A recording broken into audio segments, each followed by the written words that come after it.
আসসালামু আলাইকুম।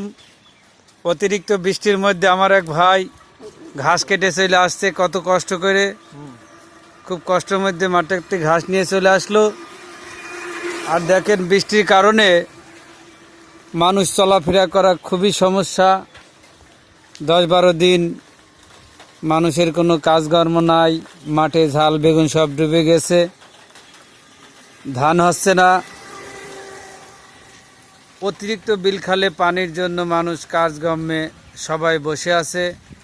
সাধারণত মানুষ পাখি ভ্যান, ছোট্টখাটো ব্যবসা যারা করে তাদের ব্যবসা বন্ধ, তাদের খুবই সমস্যা। দেখেন পাখি ভ্যান আসছে, পাখি ভ্যানে কোনো লোকজন নাই, চলে যাচ্ছে। এক চাচা নামাজ পড়ে আসছে, সুন্দরভাবে চলে আসছে। তাই এরপরে দেখাবো একটি নাদি গাছ। এই গাছগুলো অনেকে চেনে না।